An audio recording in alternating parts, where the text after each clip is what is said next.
Audiobook do livro Sonhos, Evolução e Cumprimento de Valores, um livro de Seth. Capítulo 2. No início. Mais uma vez, em termos de suas equações, energia e consciência e a matéria são uma coisa só. E nesses termos, entre parênteses, as qualificações são necessárias. A consciência é o agente que dirige a transformação da energia em forma e da forma em energia. Todos os possíveis partículas visíveis ou invisíveis que você descobre ou imagina, significando partículas hipotéticas, possuem consciência. Elas são consciência energizada. Existem certas características inerentes à própria energia, além de qualquer um que você atribua a ele, já que é claro que até o momento você não considera a energia consciente. A energia é, acima de tudo, infinitamente criativa, inovadora, original. A energia é imaginativa. Entre parênteses, qualquer cientista que talvez esteja lendo este livro é melhor parar por aqui. Fecha parênteses. Não estou atribuindo características humanas à energia. Em vez disso, são características humanas o resultado de características da energia. Uma diferença bastante importante. Espaço, como você pensa nisso em seus termos, cheio de partículas invisíveis. Eles são a porção não declarada da realidade física, o meio não manifestado no qual seu mundo existe. A esse respeito, no entanto, átomos e moléculas são declarados, embora você não possa vê-los a olho nu. As partículas menores que as compõem tornam-se cada vez menores, finalmente desaparecendo do exame de qualquer tipo de exame físico instrumental. E isso ajuda a preencher a lacuna entre a realidade não manifestada e a realidade manifesta. Para os termos desta discussão sobre o início do seu mundo, trataremos de qualidades conhecidas por enquanto, os átomos e as moléculas. No começo, eles imaginaram a miríade de formas que eram fisicamente possíveis. Eles imaginaram os números C, E, I, 1, L, S, que poderiam surgir na sua própria criação cooperativa. A energia é ilimitada, isto é, exuberante. Não conhece limites. Nesses termos, os átomos sonhou as células em existência física e, a partir desse novo limiar de atividade física da consciência celular, sonhou com a miríade de organizações que poderiam emergir deste empreendimento indescritível. Mais uma vez, na realidade, tudo isso aconteceu ao mesmo tempo, mas a profundidade da experiência psicológica nela contida nunca pode ser medida, pois envolveu uma espécie de realização de valor com a qual cada consciência é envolvida. Essa característica de realização de valor é talvez o elemento mais importante no ser do tudo o que é, e é uma parte do patrimônio de todas as espécies. A realização de valor em si é muito difícil de descrever, pois combina a natureza de uma presença amorosa, uma presença com um inato conhecimento da sua própria complexidade divina, mas com uma capacidade criativa de proporções infinitas à procura de realizar até a mais leve porção, mais distante de sua própria complexidade invertida.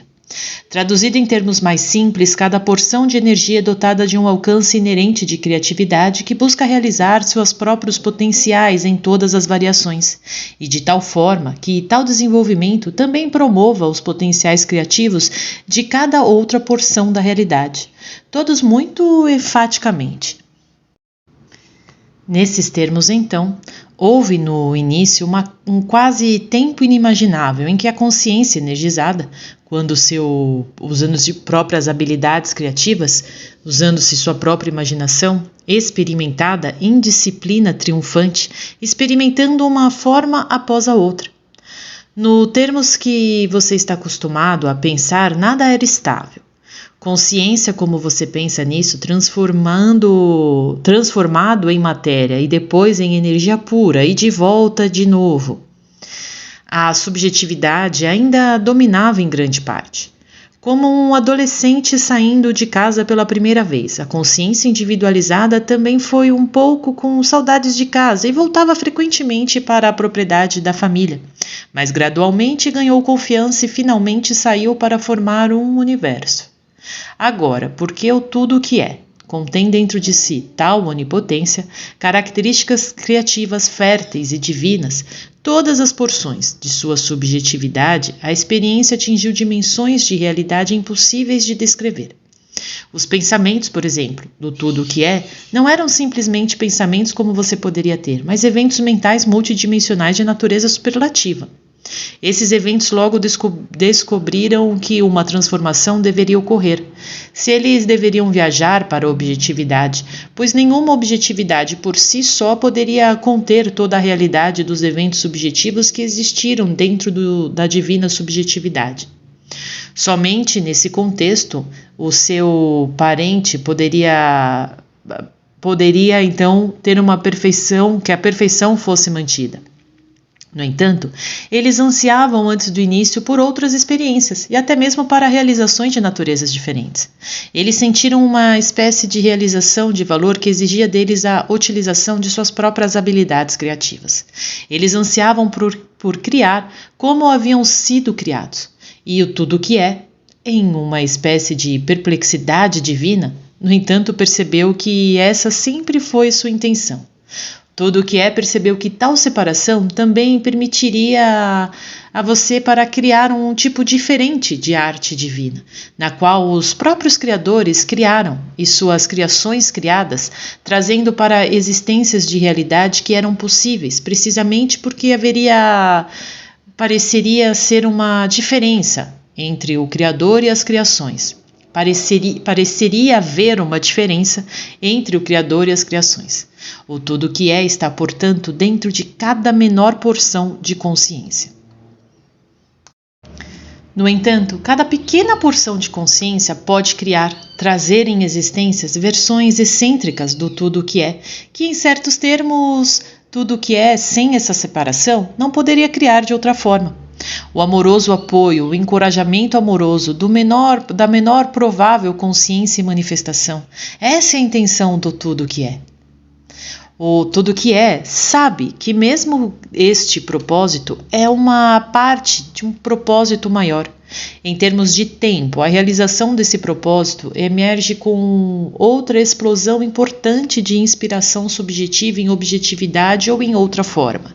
Em termos mais profundos, porém, que propósito também é conhecido agora, e de uma forma ou de outra, todo o universo sonha com isso, como uma vez a consciência celular sonhou com os órgãos que poderiam formar. Quero enfatizar que não estou falando aqui tanto sobre um tipo de evolução espiritual, pois estou prestes a expandir. Entretanto, por enquanto, nos limitaremos a uma discussão sobre consciência no começo do mundo, enfatizando que a primeira base da vida física era em grande parte subjetiva e que o estado de sonhar não apenas ajudou a moldar a consciência de sua espécie, mas também, nesses termos, serviu para fornecer uma fonte constante de informações para o homem sobre o seu ambiente físico e serviu como uma rede interna de comunicação entre todas as espécies. Lembre-se que em nossa próxima sessão, que trarei uma discussão sobre essas entidades subjetivas à medida que aprendiam como se traduzem em indivíduos físicos. Sessão 885, 24 de outubro de 1979. Boa noite, Seth. Algumas notas aqui. Quando Hubert esqueceu de se preocupar porque ele não estava trabalhando, sua criatividade lúdica natural borbulhou à superfície e hoje ele escreveu poesias. A poesia, porém, não se enquadrava em suas ideias atuais sobre o trabalho e de modo que a criatividade excelente quase não era contada. De certa forma, o universo começou da mesma maneira que a história de Hubert esta noite começou, com o desejo de criar, a partir da alegria, não por senso de responsabilidade. Muitas das ideias do nosso livro atual serão aceitas pelos cientistas mais duvidosos, embora alguns, é claro, compreendam que serei eu ditando. É claro que é muito difícil para você, porque as verdades mais profundas não podem ser provadas fisicamente. A ciência está acostumada a fazer perguntas bastante específicas e, como Hubert escreveu recentemente, geralmente apresenta respostas muito específicas, mesmo que essas respostas estão erradas. Contudo, respostas erradas podem se encaixar para apresentar uma resposta perfeita. Uma excelente construção por si só, e por que não? Para qualquer resposta que não se enquadram na construção, são simplesmente jogadas fora e nunca aparecem. Então, de certa forma, estamos lidando com o que a ciência lançou ausente. O quadro que acabaremos apresentando, então, certamente não caberá na ciência estabelecida. Contudo, se a prova objetiva dessa natureza for considerada prioritária para os fatos, então, como você sabe, a ciência não pode provar sua versão da origem do universo também. Ela apenas estabelece uma hipótese que coleta sobre isso todos os dados que concordam e novamente ignora o que não sabe. Além disso, a tese da ciência não encontra nenhuma afirmação de resposta no coração humano e de fato desperta a mais profunda antipatia, pois em seu coração o homem conhece bem o seu próprio valor e percebe que sua própria consciência não é acidental. A psique possui então dentro de si uma afirmação interior, uma afirmação que fornece o ímpeto para a energia física, uma afirmação que impede o homem de ficar completamente cego por seus próprios edifícios mentais. Há, além disso, uma profunda, subjetiva, imaculadamente padrão de conhecimento dentro da consciência do homem, pelo qual ele, em última análise, julga todas as teorias e crenças de seu tempo. E até mesmo se seu intelecto for momentaneamente inundado por doutrinas ignóbeis, ainda assim há um ponto de integridade dentro dele que nunca é enganado. Existe uma parte do homem que sabe, com um S maiúsculo, que tem conhecimento. É claro que nasce e cresce até a maturidade, mesmo quando os pulmões ou os processos digestivos não leem tratados eruditos sobre a maquinária do corpo. Portanto, em nosso livro, esperamos despertar dentro do leitor de qualquer convicção uma espécie de evidência subjetiva, uma ressonância entre ideias e ser. Muitas pessoas escrevem dizendo que sentem como se, de alguma forma, sempre estivessem familiarizados com o nosso material. E é claro que sim, pois representa o conhecimento interno dentro de cada indivíduo. De certa forma, o jogo criativo é a sua versão humana de características muito maiores a partir das quais o seu universo em si foi formado. Existem todos os tipos de definições definidas e até mesmo específicas, evidências subjetivas da natureza, da sua própria realidade. Evidência que é facilmente aparente quando você realmente começa a procurá-la, especialmente comparando o mundo dos seus sonhos com sua vida diária.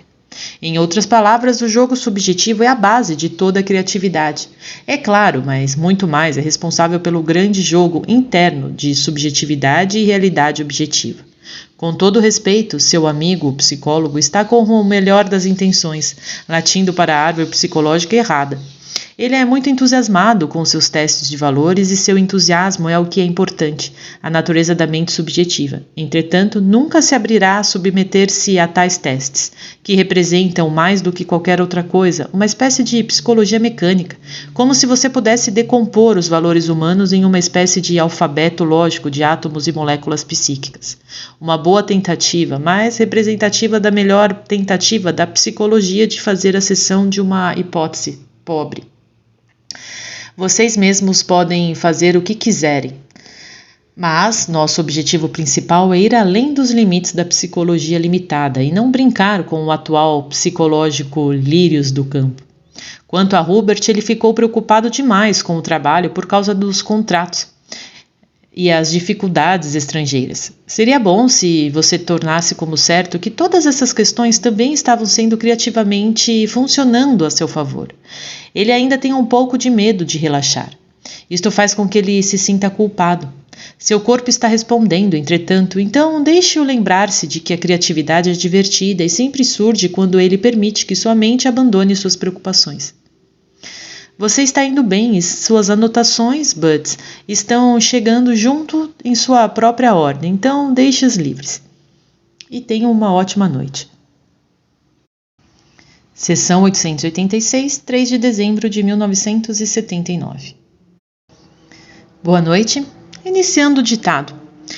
No princípio, não havia Deus, Pai, Alá, Zoroastro, Deus, Zeus ou Buda. No início, houve em vez disso, mais uma vez, uma experiência psicológica divina, uma gestalt. E com isso quero dizer um ser cuja realidade escapa à definição da palavra ser, uma vez que é a fonte da qual todo ser emerge. Esse ser existe numa dimensão psicológica, um presente espaço, no qual tudo o que foi, é ou será, é mantido em atenção imediata, posicionado em um contexto divino que é caracterizado por uma concentração tão brilhante que o maior e o mais humilde, o maior e o menor, são igualmente mantidos em um foco constante e multiamoroso. Suas concepções de começo e fim explicam tal situação. É muito difícil, pois nos vossos termos, o início do universo não tem sentido, isto é, nesses termos. Ou não houve um começo. O universo, como expliquei, está sempre vindo à existência. E cada momento presente traz consigo o seu próprio passado embutido. Você concorda em aceitar como fato apenas uma pequena parte do grande volume disponível de dados que compõe qualquer momento individual ou global. Você aceita apenas os dados que se enquadram nas suas ideias de movimento no tempo. Como resultado, por exemplo, a sua evidência arqueológica geralmente apresenta uma imagem bastante de acordo com as suas ideias de história, eras geológicas e assim por diante. A mente consciente vê com uma visão espetacular, mais limitada. Falta um limitado escopo. Falta toda a visão periférica. Eu uso o termo mente consciente, como você o define, pois você permite que ele aceite como evidência apenas aqueles dados físicos disponíveis para os 5 sentidos, enquanto os 5 sentidos, é claro, representam apenas uma visão relativamente plana da realidade que lida com a superfície mais aparente. Os sentidos físicos são extensões dos sentidos internos, que são uma forma ou de outra, uma parte de cada espécie física, independentemente do seu grau. Os sentidos internos fornecem a todas as espécies um método interno de comunicação. Os C, E e S, então, possuem sentidos internos. Corrigindo aqui a tradução, os CUs, que são unidades de consciência. Os CUs, então, possuem sentidos internos. Os átomos percebem suas próprias posições, suas velocidades, movimentos, natureza do seu entorno, o material que eles compõem. Seu mundo não apenas se uniu, átomos irracionais se formando aqui e ali, elementos coalescendo a partir de gases sem cérebro, nem um mundo novamente criado por algum deus distante e objetivado que o criou em parte por parte, como em alguma linha de montagem cósmico. Com defeitos embutidos, lembre-se, os modelos melhores chegando a cada estação geológica. O universo foi formado a partir do tudo que é. O universo é a extensão natural da criatividade e intenção divina, amorosamente formada de dentro para fora.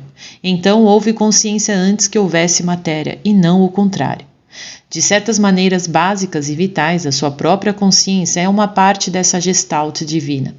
Nos termos da sua experiência terrena, é um erro metafísico, científico e criativo ao separar a matéria da consciência, pois a consciência se materializa como matéria em vida física.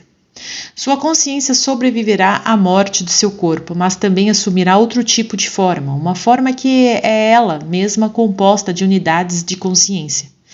Você tem uma propensão a querer pensar em termos de hierarquias de consciência, com a humanidade no topo da lista em termos globais.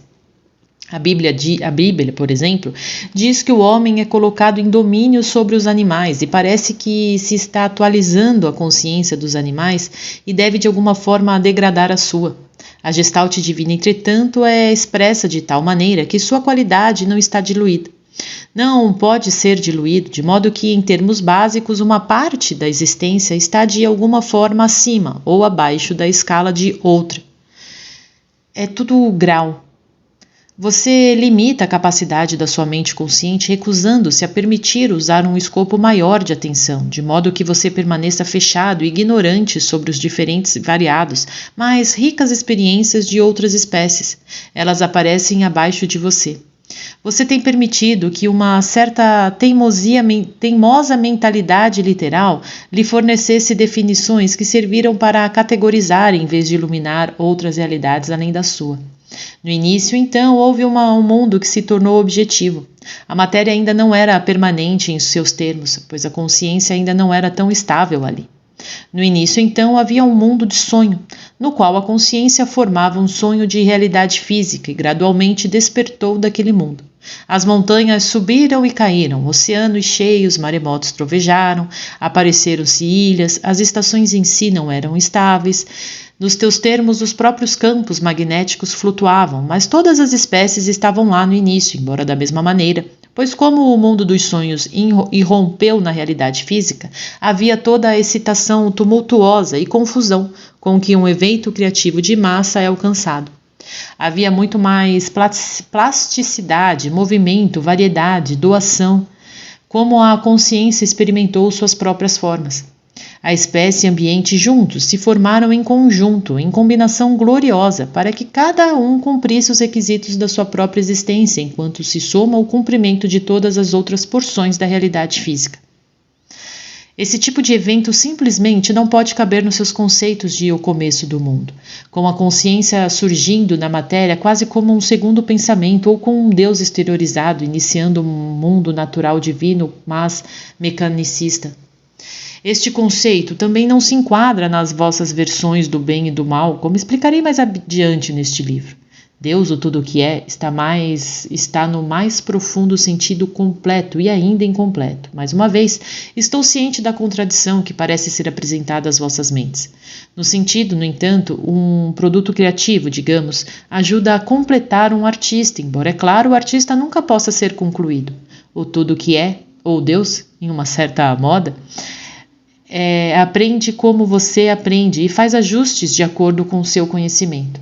Nós devemos ter muito cuidado aqui, pois delírios de divindade às vezes também aparecem facilmente, mas num sentido básico, todos vocês carregam dentro de si a marca inegável do tudo que é, e uma capacidade inerente, capacidade de vislumbrar em seus próprios termos evidências inegáveis de sua própria existência maior. Você está tão perto do início do mundo como eram Adão e Eva, ou como os romanos, ou como os egípcios, ou os sumérios.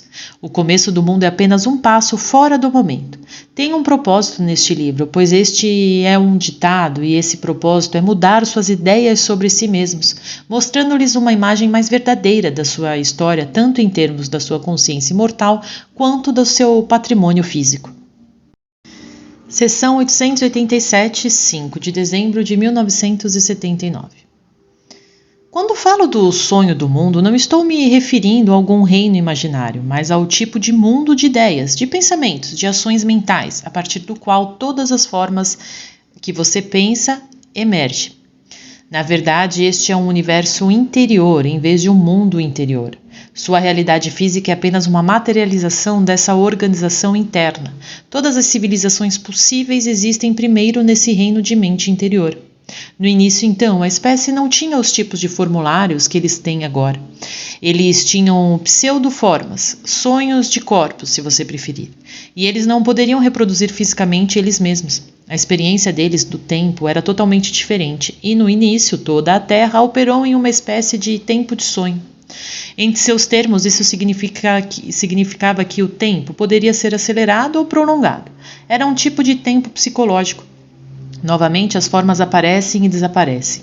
Nos seus termos de tempo, porém, os corpos oníricos assumiram formas físicas. A reprodução física era impossível. Isso não aconteceu com todas as espécies de uma vez, no entanto. Por um tempo, então, a Terra teve uma população mista de espécies que assumiram completamente formas físicas e espécies que não tinham forma física. Os formulários, porém, físicos ou não, estavam completos neles mesmos. Os pássaros eram pássaros e os peixes eram peixes. No início, havia também espécies de vários outros tipos, combinações de homem-animal e animal-homem e muitas outras espécies mestiças, algumas de duração bastante longa em seus termos. Isso aplica-se a todas as áreas. Havia árvores de sonho, com folhagens de sonho, que gradualmente tornou-se consciente desse sonho. tornando-se físicos, concentrando-se cada vez mais na realidade física até que suas sementes dos sonhos finalmente produzissem árvores físicas. Pode haver outros termos que eu poderia usar, de certa forma, mais vantajosos do que o termo mundo dos sonhos. Estou enfatizando essa conexão de sonho, no entanto, porque o estado de sonho é familiar para cada leitor e representa a pedra de toque mais próxima do tipo de realidade subjetiva da qual emerge seu mundo físico. O estado do sonho parece caótico, sombrio, suspeito ou mesmo sem sentido, precisamente porque na vida você está tão brilhantemente focado na realidade diária que os sonhos parecem ser um ruído de fundo objetivo e estático, sobrando desde quando você dorme. Mas é assim que a experiência física apareceria para alguém não focado nisso ou inexperiente em sua organização. Mais uma vez, o mundo surgiu da mesma forma que qualquer ideia surge. O mundo físico se expande da mesma forma que qualquer ideia o faz. Estou falando para sua edificação do mundo que você reconhece, de que a terra que você conhece, mas há terras prováveis, é claro, tão reais quanto sua própria. Elas coexistem com os seus termos e são todas, de uma forma ou de outra, conectados. Cada um carrega dicas e pistas sobre os outros. Nos termos usados pela ciência, não houve evolução em termos lineares, mas vastas explosões de consciência, expansões de capacidades, desdobramentos nas partes de todas as espécies e estas ainda continuam. Elas são manipulações interiores com as quais a consciência se apresenta. Mais adiante, neste livro, discutirei algumas delas, mas elas representam saltos intuitivos de novos entendimentos. O padrão de comportamento animal, por exemplo, não está tão definido e concluído quanto você supõe. Sua experiência física é uma combinação de eventos oníricos entrelaçados com o que você chama de atos objetivos. Se não fossem pelos seus mitos, você não teria descoberto nenhum fato. Seção 888, 10 de dezembro de 1979. Você só pode localizar ou identificar um evento que caia de uma forma ou de outra no âmbito da sua percepção. Você não pode realmente localizar ou identificar microscópicos ou macroscópicos eventos com alguma precisão. Você não pode identificar eventos invisíveis, por mesmo que seus instrumentos mais sofisticados percebam. Eles não conhecem-os no mesmo esquema de tempo. Eu quero abordar brevemente tais ideias para o que mais tarde possamos discutir a localização do universo. Qualquer evento que você percebe é apenas uma parte da verdadeira dimensionalidade daquele evento. O observador e o objeto percebido são uma parte do mesmo evento, cada um mudando o outro. Esta inter-relação sempre existe em qualquer sistema de realidade, em qualquer nível de atividade. Em certos termos, por exemplo, até um elétron sabe que está sendo observado através do seu instrumento. Os elétrons deste instrumento em si têm uma relação com o elétron que os cientistas podem estar tentando para isolar um exame.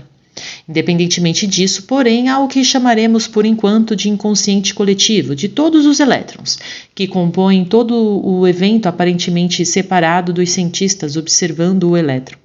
Em sua gama de atividades, você pode identificar eventos adequadamente, projetá-los no tempo e no espaço, apenas isolando certas porções de muito maiores eventos muito menores e reconhecendo uma ordem de eventos altamente específicas tão real. A luz pode ser definida como uma onda ou como uma partícula, e o mesmo é verdade em muitos outros casos. Consciência, por exemplo, pode ser definida como uma onda ou como uma partícula, pois pode operar como qualquer um deles e parecer como qualquer um deles, mesmo que sua verdadeira definição teria que incluir a capacidade criativa para moldar-se em tais formas. Você não pode identificar o início do universo, pois o começo é simultaneamente vasto e pequeno demais para ser contido em qualquer uma das suas especificações. Enquanto tudo parece legal e arrumado dentro dessas especificações e, no geral, você opera com brilhante indiferença no teatro do tempo e do espaço. Tempo e espaço são cada um o resultado de propriedades psicológicas. Quando você pergunta quantos anos tem o universo ou quantos anos tem o mundo, então você está pegando o dado que o tempo e o espaço são de uma forma ou de outra quase qualidades absolutas absolutas. Você está pedindo respostas que só podem ser encontradas indo fora do contexto da experiência habitual, pois dentro dessa experiência você é sempre levado de volta aos começos e finais, momentos consecutivos, e um mundo que parece não ter dentro de si nenhuma evidência de qualquer outra fonte. O mundo físico como você o conhece é único, vital para a importância do próprio universo. É parte integrante desse universo e ainda assim é também a sua própria realidade. Essa realidade é dependente das percepções, das percepções de cada tipo de vida que a compõe. Isto é uma criação da consciência, elevando-se a um tipo único de expressão dessa gestalt divina do ser. E essa gestalt divina do ser é de dimensões tão inimagináveis que toda a sua realidade não pode aparecer dentro de qualquer uma das suas próprias realidades, seus próprios mundos. O espaço novamente é uma propriedade psicológica. O tempo também. O universo não começou, então, em algum ponto específico no tempo ou em qualquer momento específico e localização no espaço. É verdade dizer que todo o espaço e todos do tempo apareceu simultaneamente e aparece simultaneamente. Você não pode identificar a localização da consciência. Quando você está sonhando, você não consegue identificar a localização do sonho da mesma forma que você pode determinar, digamos, a cadeira ou a cômoda que pode ficar no chão ao lado da cama em que você sonha.